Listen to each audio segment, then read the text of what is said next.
नमस्कार, KP news के 10 बजे के कर्नाटका बुलेटिन में आपका स्वागत है। मैं अश्विनी आपके साथ। आइए सबसे पहले एक नजर डालते हैं अब तक के मुख्य समाचारों पर। मुस्लिम आरक्षण जारी रखने की मांग को लेकर जेडीएस का विरोध प्रदर्शन। विधायक बंडेप्पा खाशेमपुर और कई अन्य लोगों ने भाग लिया। विरोध कर रहे बंजारों ने बीएसवाई के घर पर पथराव किया, 4 पुलिसकर्मी घायल। सुप्रीम कोर्ट के आदेश के बाद कर्नाटका में स्कूल कक्षा 5 और 8 के लिए परीक्षा आयोजित की गई। कर्नाटका चुनाव, बीजेपी ने सीएम बोम्मई के गैर मौजूदगी में कैबिनेट फेरबदल पर असंतोष दूर करने की कोशिश की।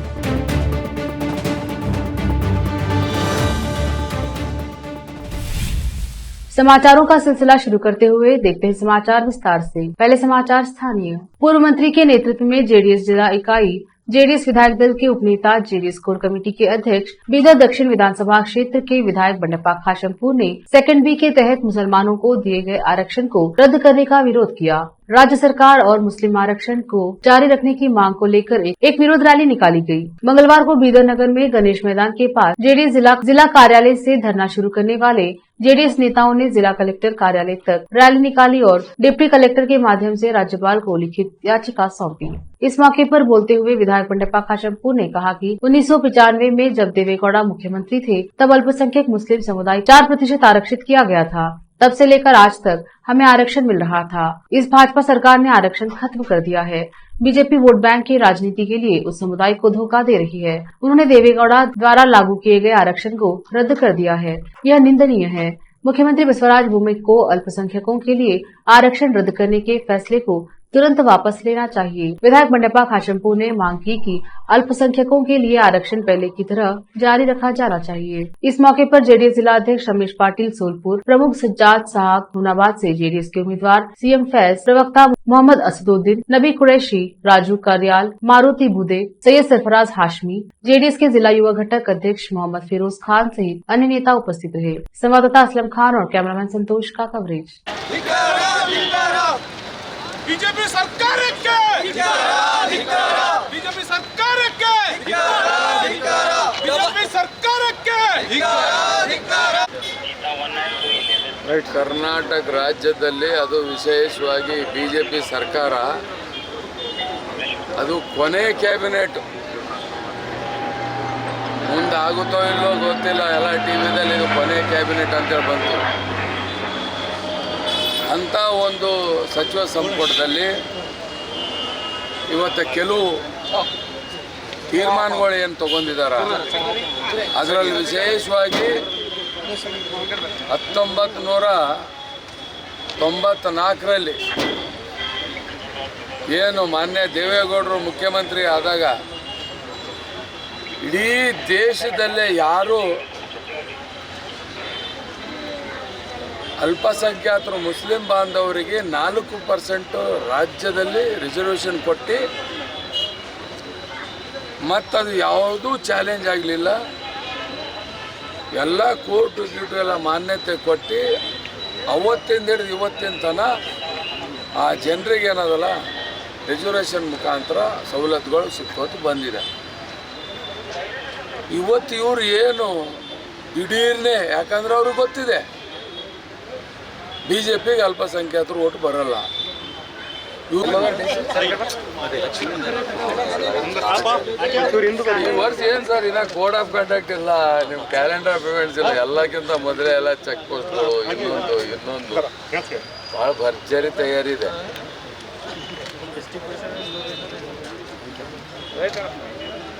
आयता बीजेपी के पास मुद्दे नहीं है आगे आने वाले चुनाव फेस करने के लिए। उनके पास हर वक्त मुद्दा एक ही रहता है कि धर्म और लोगों के बीच में कैसे बंटवारा कर कर, लोगों के बीच में नाइत्तफाकी पैदा कर कर कैसे वोट हासिल कर कर वो कल के दिन फिर ओहदे या गवर्नमेंट में बैठने का एक ही उनका लक्ष्य है। उनको कोई ये नहीं है कि आगे आने वाली पीढ़ी में क्या होगा, किस हिसाब से लोगों के बीच में क्या मैसेज जाएगा। उनको बिल्कुल उस चीज़ का कोई उनको अंदाज़ा भी नहीं है, ना उसके ऊपर फ़िक्र है। उनको बस इससे फ़िक्र है कि कल का दिन उनको गवर्नमेंट में अपने ओहदे पे बैठना है और जो करप्शन आज तक चला आ रहा है इसको जारी रखना है बस। बिल्कुल इसमें दो राय नहीं है। एक चीज़ आप अगर तवज्जो देंगे, ये जो 2B जो रिजर्वेशन है 4%, इसको श्री देवेगौड़ा साहब जब मुख्यमंत्री थे और श्री इब्राहिम साहब जब प्रेसिडेंट थे कर्नाटक जनता दल, उस दौरान ये लागू हुआ था पूरे रियासत कर्नाटक में। जो 94-95 में जो लागू हुआ था, आज तक वो चला आ रहा है। ये आवाम को मालूम होना चाहिए, पहली बात एक ये।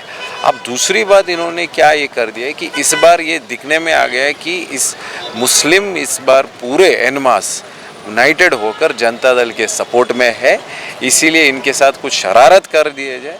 ये शरारत के तौर पे ये 2B का कैटेगरी हटाया गया है और इसमें हमारा पक्ष का एक ही स्टैंड है कि हम बैकवर्ड क्लास कमीशन का जो रिपोर्ट है उसको हम स्टडी कर अगर इफ़ रिक्वायर्ड उसको रिविजिट कर देखकर उसके रिकमेंडेशन के हिसाब से, क्योंकि पहले भी जब इसको इम्प्लीमेंट हुआ था बैकवर्ड क्लास कमीशन का रिपोर्ट के हिसाब से इम्प्लीमेंट किया गया था। और आज भी अगर देखेंगे हर कमीशन का, सदाशिव आयोग हो, लेस्ली रिपोर्ट हो, सारे कमीशन एक ही ये बात बार बार दोहरा रहे हैं कि मुस्लिम्स में एक तबका है जो बहुत ही बैकवर्ड है एजुकेशनली, इकोनॉमिकली, फाइनेंशियली और गवर्नमेंट जॉब सब इसमें, तो उनके लिए ये 2B रिजर्वेशन दिया गया था और इसमें क्रीमी लेयर निकाला गया है। तो मैं ये समझता हूँ पार्टी इंशाल्लाह ज़रूर कल का दिन गवर्नमेंट में हम आएंगे। आने के बाद इसमें अगर 1% अगर बुम्बई साहब, मुझे नहीं लगता ये आगे इसको ले जाएंगे। शुक्रवार को शुरू हुए रमजान का माह जिले भर में पूरी श्रद्धा के साथ मनाया जा रहा है। शहर में बाजार सजे हुए हैं, फल और खान पान की सामग्री की बिक्री जोरों पर चल रही है। वहीं मस्जिदों में नमाजों के लिए व्यवस्था की गई है। दिन भर बाजार में सुस्ती रहती है तो वहीं शाम के समय बाजार जगमगा उठते हैं। इफ्तार में सबसे अधिक फल का उपयोग होता है। बाजार में अधिक फल उपलब्ध है। इस पाक माह में खजूर का इस्तेमाल जरूरी रहने से बाजार में कई किस्म के खजूर उपलब्ध हैं। शाम में इफ्तार के लिए होटलों और दुकानों में विभिन्न प्रकार के पकवान उपलब्ध हैं। लोग दिन भर रोजा रखने के बाद शाम से लेकर मध्य रात तक खाते पीते हैं। इस साल रमजान बहुत ही धूमधाम से मनाया जा रहा है। विशेष संवाददाता की रिपोर्ट, कैमरामैन संतोष का कवरेज।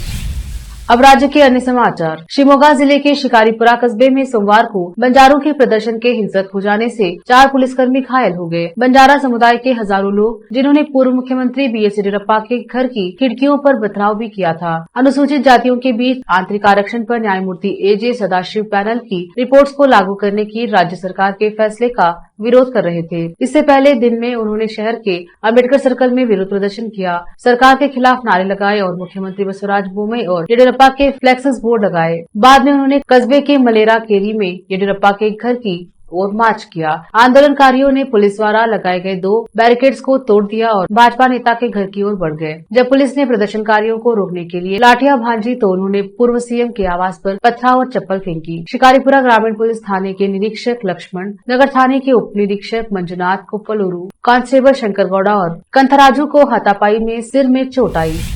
स्कूल शिक्षा विभाग ने सोमवार को कक्षा 5 और 8 के लिए बोर्ड परीक्षा आयोजित की। सुप्रीम कोर्ट द्वारा कुछ निजी गैर सहायता प्राप्त स्कूलों द्वारा दायर याचिका को खारिज करने के फैसले को चुनौती देने के बाद खारिज कर दिया गया। दिन के पहले प्रहर में ही प्रश्न पत्र तैयार कर चुका विभाग सुप्रीम कोर्ट के फैसले का इंतजार कर रहा था। जैसे ही शीर्ष ने याचिका को खारिज कर दिया, विभाग ने स्थानीय स्तर पर अधिकारियों को योजना के साथ आगे बढ़ने के लिए एक घोषणा की। शेड्यूल के मुताबिक परीक्षा दोपहर करीब 2:30 पर शुरू हुई और बिना किसी परेशानी के सम्पन्न हुई। कुछ स्कूलों ने यह कहकर भ्रम पैदा करने की कोशिश की कि पाठ्यक्रम से बाहर के प्रश्न थे, जो कि सरासर गलत था। विशेष संवाददाता की रिपोर्ट। लेते हैं छोटा सा ब्रेक, जल्द लौटेंगे ब्रेक के बाद।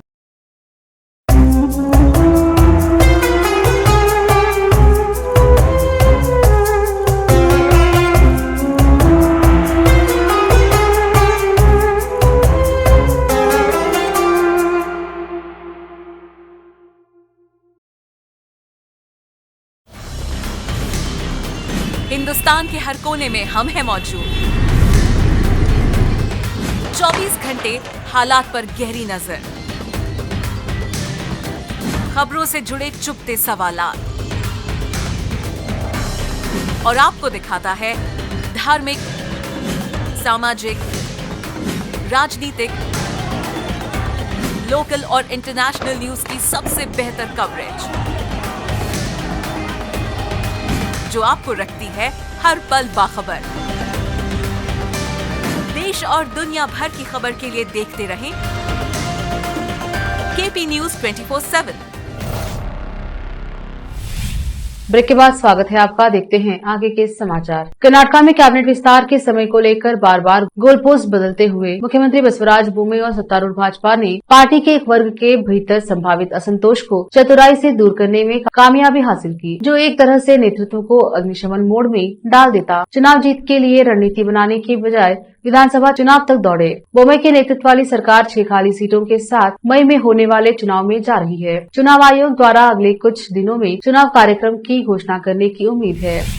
कर्नाटका में मुस्लिम समूहों ने अन्य पिछड़ा वर्ग ओबीसी के सेकेंडरी समूहों के तहत मुसलमानों के लिए 4% आरक्षण की बहाली की मांग को लेकर कई कस्बों और शहरों में विरोध प्रदर्शन किया। कर्नाटका में भाजपा सरकार ने हाल ही में राज्य के आरक्षण मैट्रिक्स के तहत ओबीसी श्रेणी से मुसलमानों को हटाने और उन्हें आर्थिक रूप से कमजोर वर्ग ईडब्ल्यूएस श्रेणी के तहत रखने के अपने फैसले की घोषणा की। कोप्पड़, बीदर, कलबुर्गी और मैसूर सहित कर्नाटका के विभिन्न हिस्सों में विभिन्न मुस्लिम समूहों द्वारा विरोध प्रदर्शन किया गया, जिसमें social democratic party of India (SDPI) ने मैसूर में विरोध प्रदर्शन का नेतृत्व किया। जो मुस्लिम अभी भी आरक्षण के पात्र है, उन्हें अब कर्नाटका में ईडब्ल्यूएस श्रेणी के तहत रखा गया है। यह इस साल विधानसभा चुनाव से पहले बसवराज बोम्मई कैबिनेट के आखिरी फैसलों में से एक था, क्योंकि आदर्श आचार संहिता किसी भी समय लागू हो सकती है और गतिविधि को निलंबित कर सकती है। भारतीय मुस्लिम विद्वानों के संगठन जमीयत उलेमाए हिंद ने भी कर्नाटक सरकार के फैसले को अदालत में चुनौती देने की मंशा जाहिर की है।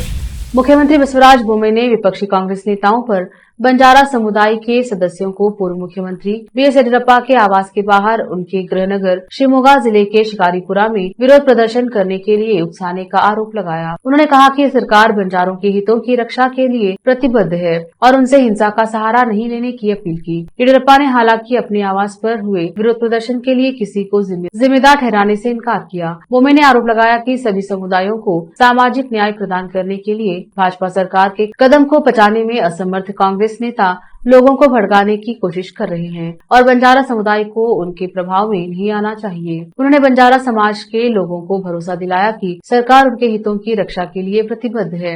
हमने न्यायमूर्ति सदाशिव आयोग की रिपोर्ट को लागू नहीं किया है, लेकिन हमने एक कैबिनेट उप समिति का गठन किया है। ऐसी आशंकाएं थी कि उन्हें एससी सूची से हटा दिया जाएगा, लेकिन हमने यह स्पष्ट कर दिया है कि समुदाय सूची में बना रहेगा और निर्णय से अवगत भी करा दिया गया है।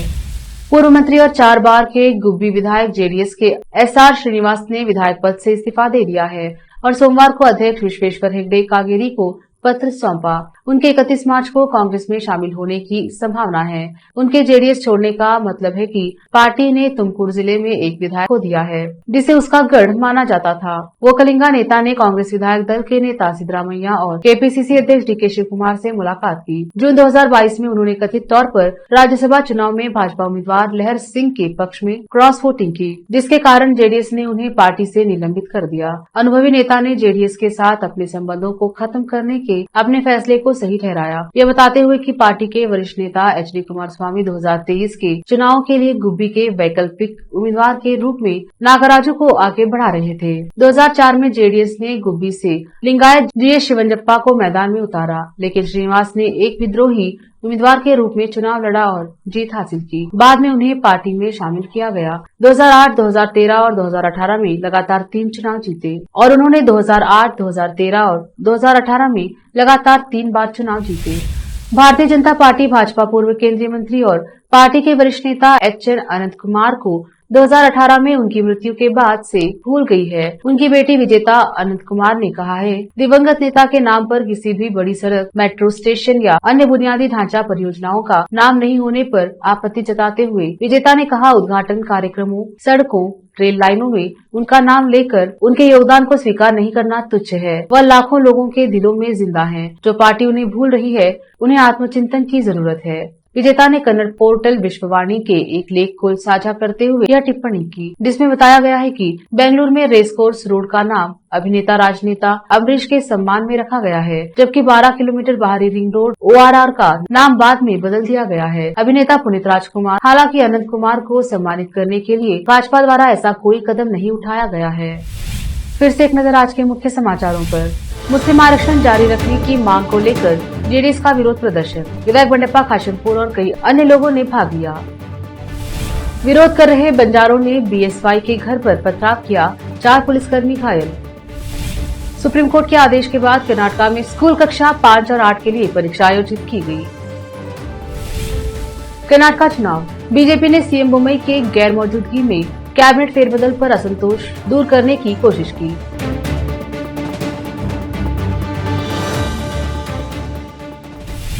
केपी न्यूज के कर्नाटक के बुलेटिन में आज इतना ही। देखते रहिए केपी न्यूज 24/7। धन्यवाद।